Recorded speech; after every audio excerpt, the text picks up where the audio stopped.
Hi, I am Ben Alexander and I have autism.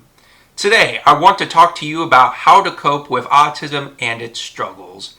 And if you wouldn't mind, if you haven't already, could you please hit the subscribe button, like this video, share this video with your friends / people who would benefit from this video, turn on your YouTube notifications so you don't miss any of my videos. And I googled how to cope with autism as an adult. And here's what I found. Here are some ways adults with autism can cope. Self-care.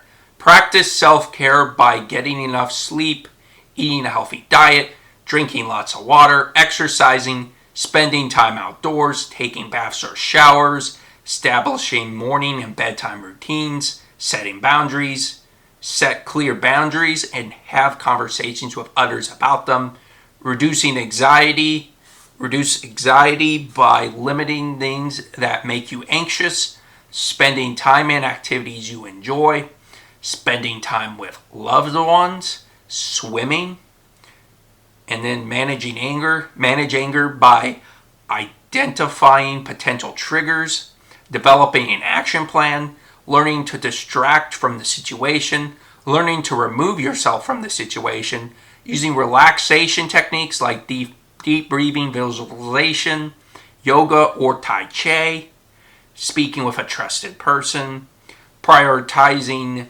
adaptive behaviors, identify, sharpen, and practice adaptive behaviors to get along in your environment. Medication. Medication may be an option for controlling certain autism traits or co-occurring conditions. Seek support. Seek support from organizations like the Autistic Self-Advocacy Network, ASAM, the Asperger/Autism Network, AANE, or Color of Autism. I'll be honest, I really never heard of the support organizations, but I have heard of things like Autism Speaks, and there's been a lot of negative feedback from other autistic influencers about that company, so I try to be very careful about taking information from them. And though I'll make sure on the end screen that you have access to my autism story to get the details of my autistic story and why I came about. And my story, I really never used services. Those types of services. I did do other stuff like IEP and speech therapy and all that stuff while I was at high school, or basically from elementary to high school. So yeah, and I did do test education accommodations in college as well. So I still had services, but it wasn't to the extent of going to those organizations. That's all I'm trying to say. Hopefully that makes sense. And I agree with all of these things. You got to get plenty of sleep, eat a healthy diet, drinking plenty of water, exercising, spending time outside, taking baths and showers, and establishing morning and evening routines that make you better. I'll admit that I struggle with all these. It isn't necessarily easy. It's not always easy to do all of these. And that's why I agree with setting up with boundaries. Being like, okay, this is making my life difficult. This thing is keeping me from doing all these things that make it healthy. I'm going to have to say no to this. Or I'm going to have to say yes to doing a hard thing. And it can be challenging to do that. And there's so much change, all these changes. Like if you're struggling with all of them, I'd say focus on one, do one by one at a time. Because if you try to take it on at one time, you're like, okay, we're going to get all this stuff in one swoop. No, you have to take it one step at a time. Because if you do that, the likely chances of you'll actually build a better routine. And also take your time with it. You'll be able to build a better routine for yourself. And I think that is such an awesome thing to do, is build a routine that's consistent and helpful. And I agree with the tips to reduce anxiety. Limit the activities that make you anxious. Spending time in activities you enjoy. Spend time with loved ones and even swimming. And I gotta admit, I cannot swim.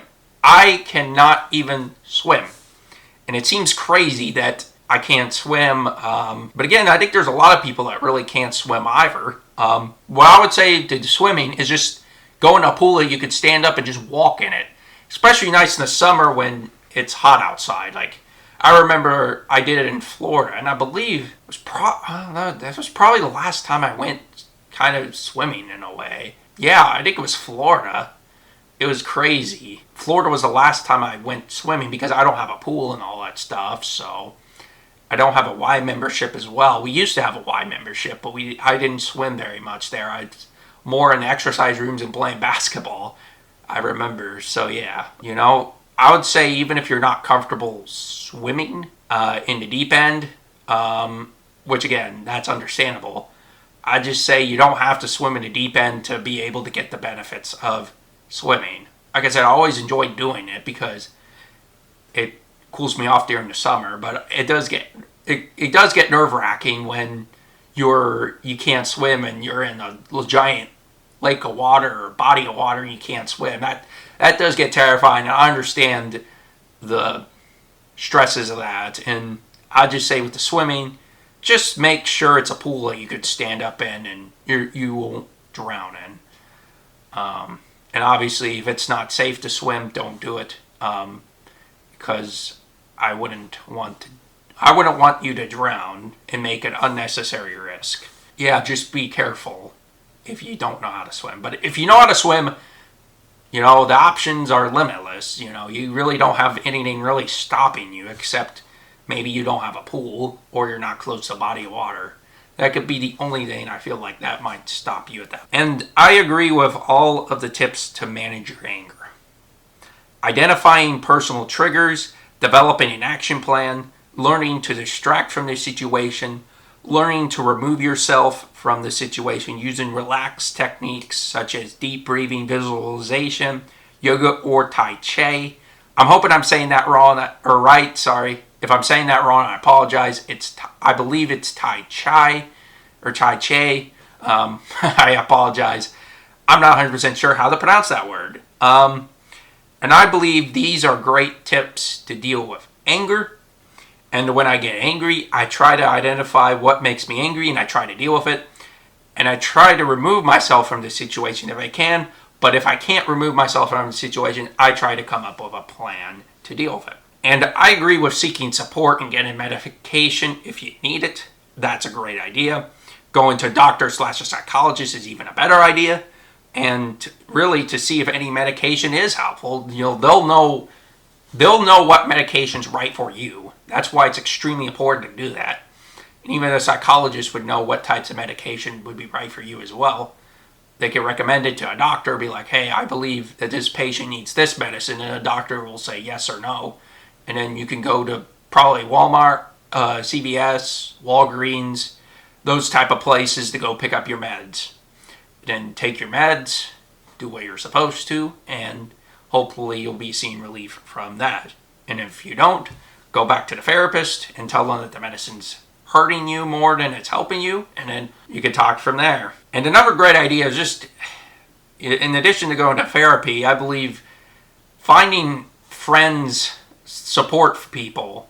Your family's great if your family supports you, but if your family doesn't, I believe you could go find friends. You could, hopefully there's people in your corner that you could find, and hopefully that you can find a friend that helps, or, even search on the internet, come across my video or other videos, and hopefully they'll give you the advice you need.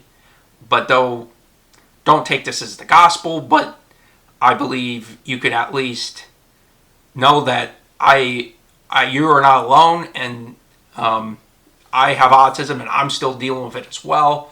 And that's kind of my purpose of being here, is I just want to make sure that people do not feel alone, and I serve people that feel alone, like feel everybody's abandoned, but I just want to provide reassurance that you are not alone, and I am here to help and try to make autism a better thing and using it as a gift to the humanity, because I believe autistic people have wonderful gifts. And I hope that you can find friends and family. I hope you can find a support group.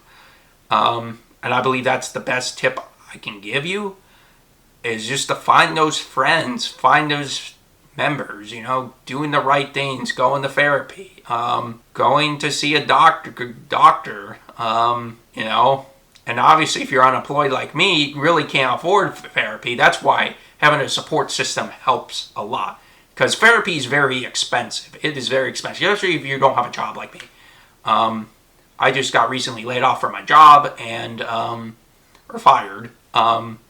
So now it's like I don't have money, so that's why I've had to rely on my support system to really help me get through the challenges of life and what I deal with. And if you're going through that, like I am, just remember you're not alone either, and you got this.